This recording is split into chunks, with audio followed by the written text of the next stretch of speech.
Hello everyone, welcome to our YouTube channel. Today we will be discussing an important topic of polity, that is, governors cannot precipitate the fall of elected governments, that is said by the Supreme Court.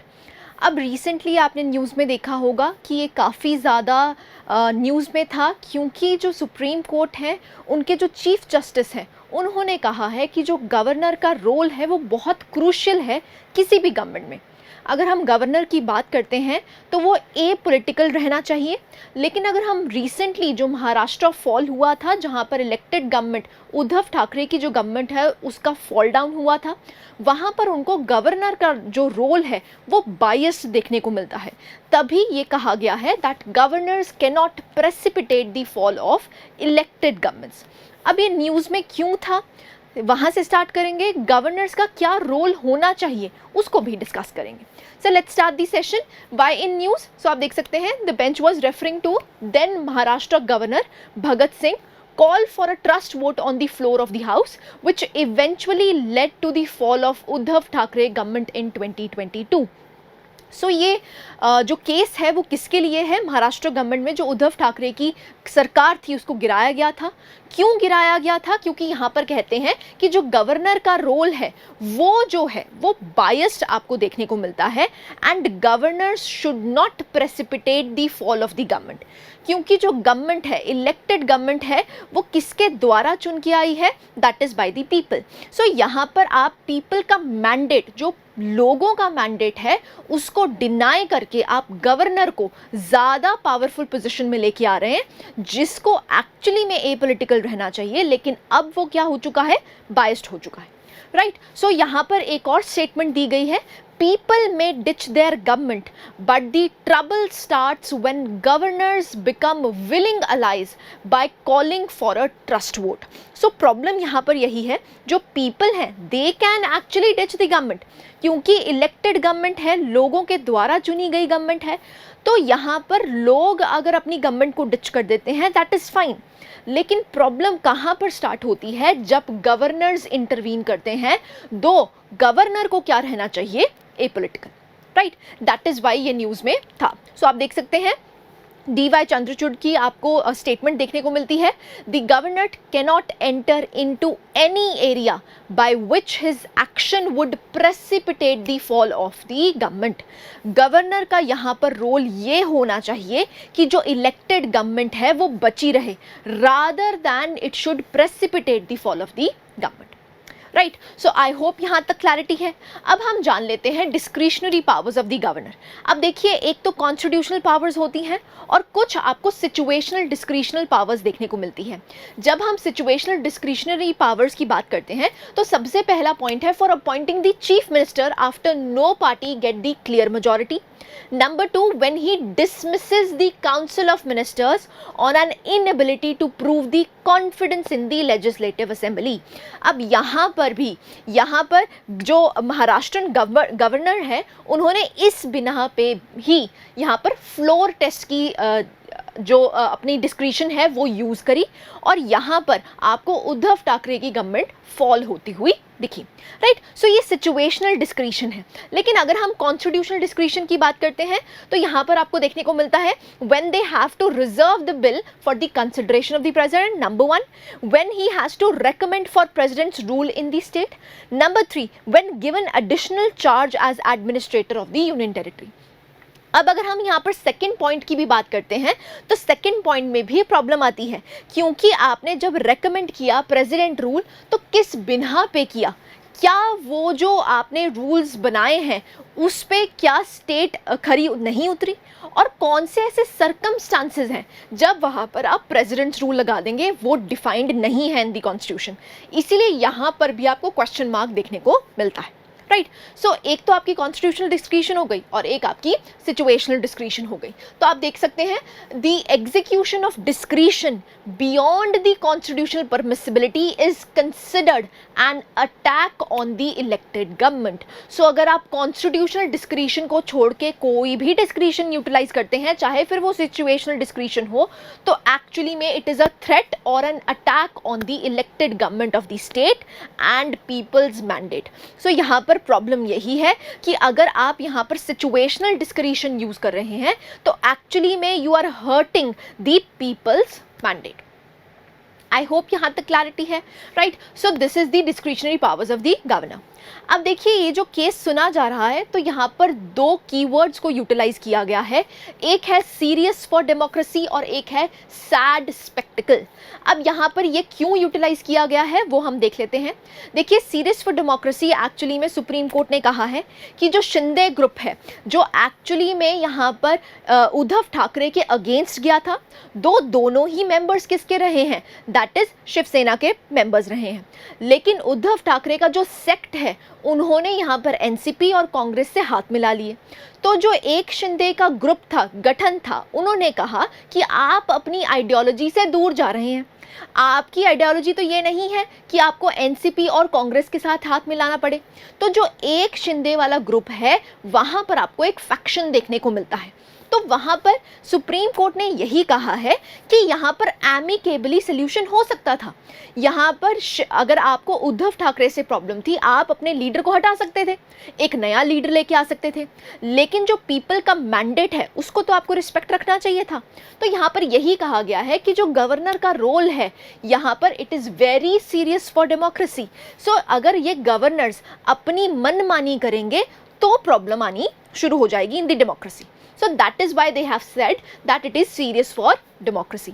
अगर हम sad spectacled की बात करते हैं तो यहाँ पर जो सॉलिसिटर जनरल प्रेजेंट कर रहे हैं तो उन्होंने यही कहा, said that the majority in the Shiv Sena had found the leadership joining hands with ideologically non aligned parties. So उन्होंने अपने हाथ किसके साथ जोड़े थे, that is with NCP and Congress. अब उनकी जो आइडियोलॉजिकल बेसिस हैं शिवसेना की और कांग्रेस की बिल्कुल ऑपोजिट देखने को मिलती है। तो आइडियोलॉजिकली नॉन अलाइंड पार्टीज के साथ वो देखने को मिल रहे हैं। तो उन्होंने बोला है कि ये जो सिचुएशन है that is a sad spectacle, right. So यहाँ पर दोनों कैटेगरीज आपको पता होनी चाहिए कि कब हमारी जो सुप्रीम कोर्ट है वो ये कह रही है कि गवर्नर का जो रोल है वो बहुत क्रूशियल हो जाता है जब भी हम पीपल मैंडेट की बात करते हैं। तो यहाँ पर यही कहा गया है कि अगर आपको अपने लीडर से प्रॉब्लम थी तो लीडर को हटाया जा सकता था rather than the fall of the government. इससे आप क्या कर रहे हैं, डेमोक्रेसी पे एक थ्रेट है, प्लस जो पीपल का मैंडेट था आप उसको रिस्पेक्ट नहीं कर रहे, right. So this is serious for democracy and sad spectacle.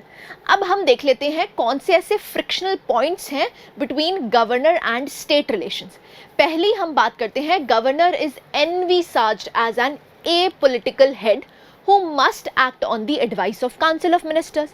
अब यहाँ पर क्या है, ये एड के लिए है, किसकी, that is council of ministers के लिए। अब यहाँ पर क्या है, यहाँ पर आपको डिस्क्रिशनरी पावर्स दे रखी हैं। अब डिस्क्रिशनरी पावर्स कैसे, for example giving or withholding assent to a bill passed by the state legislature। Second है determining the time needed for a party to prove its majority। Time limit भी कोई नहीं दे रखी है। तो यहाँ पर डिस्क्रिशनरी पावर्स दे रखी हैं जिसकी वजह से आपको गवर्नर और जो इलेक्टेड गवर्नमेंट है उसमें आपको फ्रिक्शन देखने को मिलती है। नेक्स्ट अगर पॉइंट की बात करते हैं, there are no provisions laid down for the manner in which the governor and the state must engage publicly when there is a difference of opinion.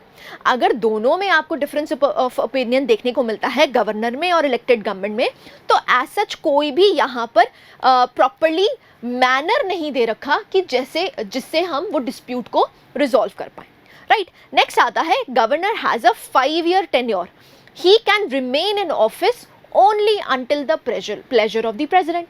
अब यहाँ पर प्लेजर ऑफ द प्रेजिडेंट क्या है वो कहीं भी डिफाइन नहीं है। तो यहाँ पर यही कहा गया है कि जो national commission to review the working of the constitution 2001 में बिठाई गई थी, तो उन्होंने भी यही बोला था कि governor owes his appointment and his continuation to the union। तो यहाँ पर ये जो है again a bone of contention between governor and state relations.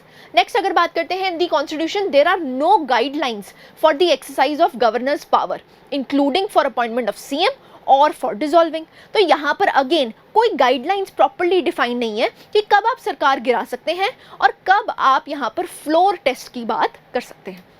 सो जब प्रॉपरली डिफाइन नहीं होता तो वहाँ पर आपको डिस्क्रिशनरी पावर्स देखने को मिलती हैं गवर्नर की, प्लस यहाँ पर बायसनेस भी देखने को मिलती है आपको गवर्नर की, राइट। नेक्स्ट आता है there is no limit set for how long a governor can withhold और withhold the assent of the bill. So यहाँ पर कोई टाइम फ्रेम भी नहीं दे रखा है, जिसकी वजह से आपको फ्रिक्शनल पॉइंट्स देखने को मिलते हैं गवर्नर और स्टेट रिलेशंस में, राइट। अब हम देखते हैं कि ये जो प्रॉब्लम्स हैं हम इनको एड्रेस कैसे कर सकते हैं, वो वे फॉरवर्ड हम ढूंढने की कोशिश करते हैं। तो सबसे पहले क्या है, changes regarding the selection of governors. अब हम क्या कर सकते हैं इसको, इस फ्रिक्शन को ठीक करने के लिए कि यहाँ पर सिलेक्शन ऑफ गवर्नर्स कैसे की जा सकती है। तो आप यहाँ पर देख सकते हैं जो हमने national commission to review the working of constitution that was appointed by Atal Bihari Vajpayee in 2000 suggested that governor of the state should be appointed by the president after the consultation with the chief minister.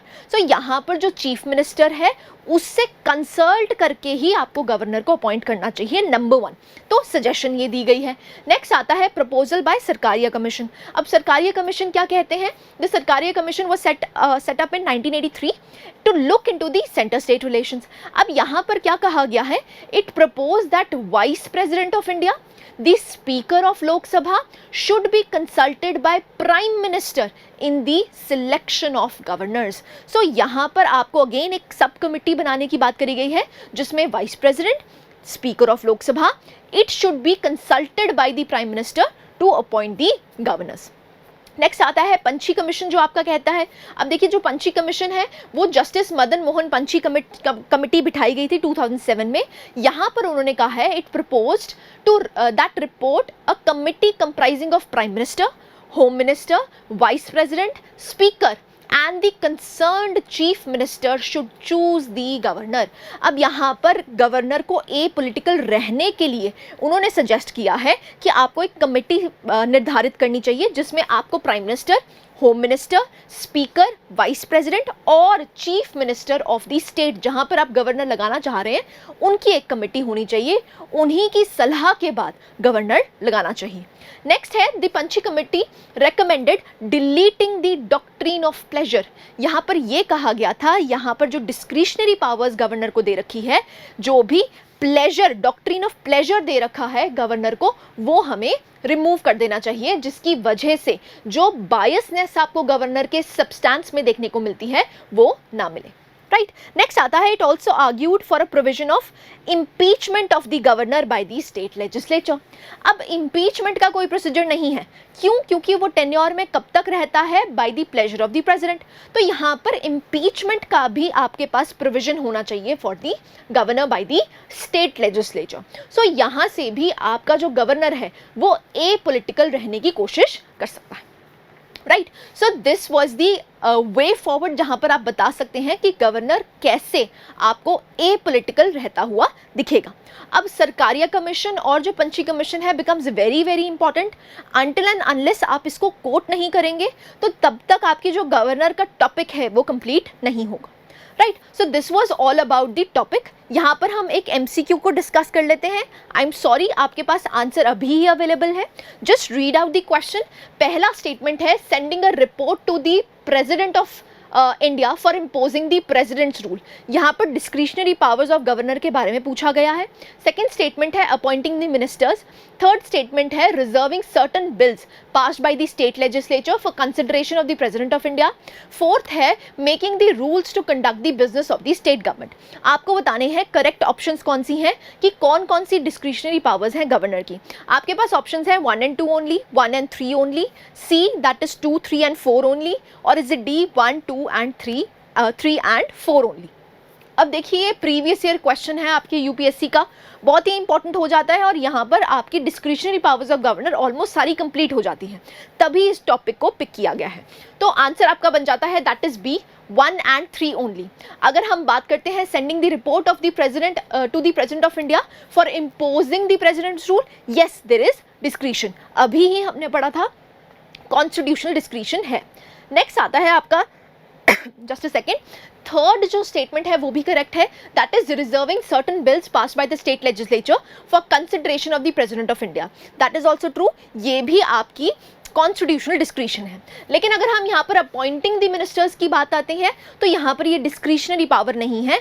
क्यों? क्योंकि यहाँ पर consult किससे करना पड़ता है, that is the chief minister. So जब तक चीफ मिनिस्टर नाम नहीं देगा तब तक जो गवर्नर है वो उनको अपॉइंट नहीं कर सकता है, तो ये डिस्क्रिशनरी पावर नहीं है। तो सेकंड स्टेटमेंट गलत हो जाती है। ऐसे अगर हम फोर्थ स्टेटमेंट की बात करते हैं, making the rules to conduct the business of the state government, यहाँ पर उनको काउंसिल ऑफ मिनिस्टर्स से भी सहारा लेना पड़ता है, वो उसकी डिस्क्रिशनरी पावर नहीं है। तो यहाँ पर आप रीड कर सकते हैं। अगर हम बात करते हैं फोर्थ स्टेटमेंट की, he makes rules for more convenient transaction of the business of the state government and for the allocation among the ministers of the said business, but this power is not under governor's discretion. He acts on the advice of the council of ministers.